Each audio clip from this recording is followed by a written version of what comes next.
Ricardo Meloño tenía 20 años cuando mató a 4 choferes de taxis en septiembre de 1982. Después de más de 3 décadas de silencio, habló desde su lugar de reclusión con un escritor para el reciente libro, Magnetizado, del escritor Carlos Busquet. En 1982 un asesino serial de taxistas aterrorizó al barrio de Mataderos. Era algo natural, algo que estaba ahí. No había ansiedad en todo esto, para nada. Era estar parado viendo pasar el tiempo, en mi mambo, y de repente sentir esa cosa en el cuerpo, es el que viene. De esa manera intentó explicarlo recientemente, casi 35 años después de cometer una saga de asesinatos calcados que aterrorizó al barrio porteño de Mataderos en 1982. Las víctimas, siempre taxistas. El momento, siempre de noche. El modo, con un arma que llevaba a toda hora encima, en el instante en que el conductor estaba por cobrarle el viaje. Los motivos, ni él ni los expertos en salud mental que lo trataron a lo largo de las más de 3 décadas que lleva encerrado logran conocerlos. La revista Gente, en su edición del 21 de octubre de 1982, cubrió el caso que por entonces conmocionó al país. Ricardo Luis Meloño era un joven de 20 años cuando, en septiembre de 1982, en apenas una semana, mató a 4 taxistas. A uno de ellos lo asesinó en Lomas del Mirador. A los otros 3 les quitó la vida de manera idéntica. Al llegar a destino, en un radio de pocas cuadras del barrio de Mataderos, los remató dentro de sus vehículos, en esquinas oscuras. Luego se quedó un rato con ellos, en algún momento llegó a fumar un cigarrillo y se fue en las 3 ocasiones a comer a un bodegón. Meloño reveló esos y otros detalles en diálogo con el escritor argentino Carlos Busquet, quien entre noviembre de 2014 y diciembre de 2015 se reunió con él en su lugar de reclusión, las instalaciones del Programa Interministerial de Salud Mental, en el complejo penitenciario de la localidad de Ezeiza. De esas conversaciones y las que Busquet tuvo con distintos expertos en salud mental que trataron a Meloño surgió el reciente e impactante libro Magnetizado, Anagrama, 2018, donde el asesino de taxistas, luego de más de 90 horas de conversación, intenta dar algún tipo de explicación sobre lo que ocurrió. La policía hizo circular un identikit del sospechoso, diario Clarín, 12 de octubre de 1982, un caso que sacudió a la opinión pública hacia fines de 1982. Las páginas de los principales medios gráficos ponían el foco en la guerra de Malvinas y sus heridas recién abiertas, la imagen del gobierno militar en decadencia y la inflación como uno de los grandes problemas que afectaba el bolsillo de los argentinos. Hasta que la curiosa serie de asesinatos a taxistas irrumpió en la agenda pública y conmovió a los argentinos. Magnetizado es el libro de Carlos Busquet donde Meloño cuenta su versión de los hechos. Ocurrió que, con el correr de los días, lo que al principio a las autoridades les había parecido un hecho aislado se convirtió en un tema de gran preocupación. Asustados, los vecinos de Mataderos temían por sus vidas. Nadie había visto al misterioso atacante nocturno que aterrorizaba al barrio.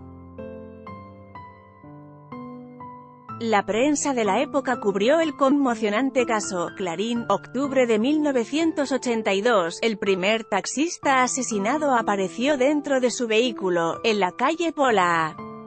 4 días después, un caso similar, esta vez en la calle Oliden, muy cerca de la avenida Directorio.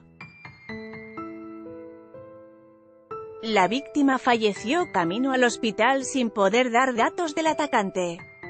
Todos los cadáveres aparecieron en horas de la madrugada, caídos sobre el asiento delantero de sus automóviles, cada uno de ellos con un orificio de ingreso de bala calibre 22 en la sien derecha. Los taxis, estacionados en esquinas oscuras, con las luces internas y el motor apagados, los faros delanteros encendidos. No había evidencia de robo, aunque siempre faltaba la documentación del vehículo y de la víctima, detalla Busquet en Magnetizado.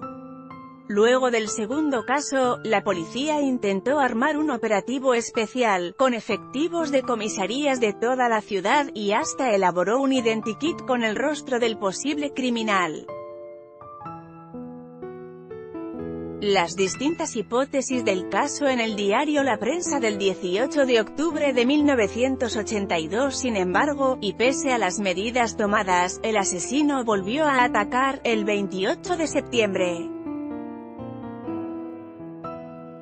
Desde entonces, como ocurre en la actualidad ante asesinatos aberrantes, se multiplicaron las hipótesis, las búsquedas en el barrio, las falsas denuncias. Se habló de más de un responsable de los crímenes. Hubo, incluso, protestas de taxistas que querían salir a buscar ellos mismos al asesino ante la falta de pistas concretas. Hasta que 2 semanas después, el 15 de octubre, un hombre se presentó en tribunales. Quería entrevistarse con el juez que investigaba el caso de los taxistas asesinados, aseguraba ser el hermano del asesino. La revista Gente habló con los vecinos de Mataderos. Ese día al mediodía, un hermano del homicida se presentó en los tribunales y le explicó al juez Miguel Ángel Caminos que en su casa de Espinosa 1869, piso segundo, departamento C, estaba un hermano suyo, Ricardo Luis Meloño, quien sería el autor de la muerte de los conductores de taxi acontecidas los días 23, 27 y 28 de septiembre en las cercanías de los Mataderos, detalló el diario La Prensa en su edición del 18 de octubre de 1982. Entonces el juez, un secretario y el hombre fueron hasta esa dirección. Allí, tal como había adelantado su hermano, encontraron a Meloño muy calmo. Meloño no ofreció resistencia y habría contado al juez cómo y por qué mató a los trabajadores, agregando la autoría de otros hechos, detalló el diario. Carlos Busquet tuvo varios encuentros que generaron más de 90 horas de conversaciones con el asesino serial de taxistas, Ligue Altave. Ocurrió que durante uno de los primeros interrogatorios, Meloño confesó ser el autor del crimen de otro taxista, poco antes de los que tuvieron lugar en Mataderos, en la localidad de Lomas del Mirador. Según se pudo reconstruir días después, el asesino de taxistas había estado viviendo en la calle mientras cometió los crímenes. Deambulaba por la ciudad, iba a los cines que ofrecían una programación continuada y comía en bodegones, siempre con una suerte de carterita de mano encima donde guardaba su arma. Luego de cada uno de los ataques regresaba a un depósito que tenía su padre a dejar los documentos que iba recolectando de las víctimas. Allí fue encontrada la pistola calibre 22 que utilizó para quitarle la vida a los taxistas. Carlos Busquet investigó el caso durante 2 años. Ligue Altave, en aquellos primeros encuentros con las autoridades, el hombre sorprendió a todos. Con 20 años, hablaba sereno y brindaba, sin ningún tipo de inconveniente, todos los detalles que le solicitaban. A nadie le daba la impresión de ser una persona que delirara ni presentaba, a priori, incoherencias en su relato. Contarlo todo de inmediato, Meloño fue detenido y su reclusión continúa hasta hoy. Para los expertos se trata de un caso curioso porque nadie pudo encontrar un móvil concreto para los crímenes. tampoco se ponen de acuerdo en el diagnóstico de su posible trastorno psíquico.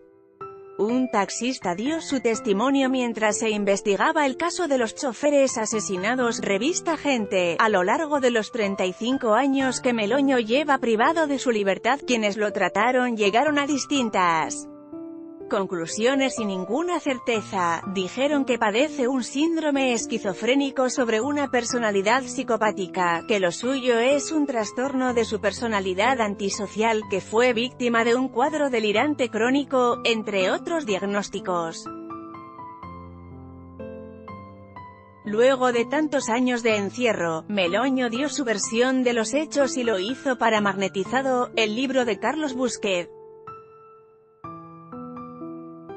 Entre otras grandes revelaciones de la publicación, Meloño cuenta allí sobre su difícil infancia con una madre que lo maltrataba y sobre cómo decidió dedicarse al espiritismo desde muy chico, con apenas 13 años. Por el gran impacto, los medios de la época le dieron una extensa cobertura al caso. Diario La Prensa. Te aceptan los espíritus, vos os presentado ante ellos y, así como te pueden aceptar, te pueden rechazar y revolearte contra las paredes.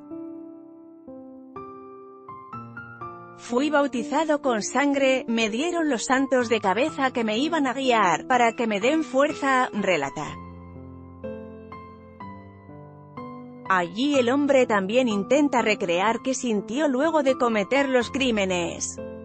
No tengo ninguna sensación del momento de la muerte, pero recuerdo la satisfacción del después de irme a comer una suprema a la napolitana con papas fritas y mousse de chocolate de postre, y me acuerdo que estaba riquísimo, concluye. Fuente: Infobae.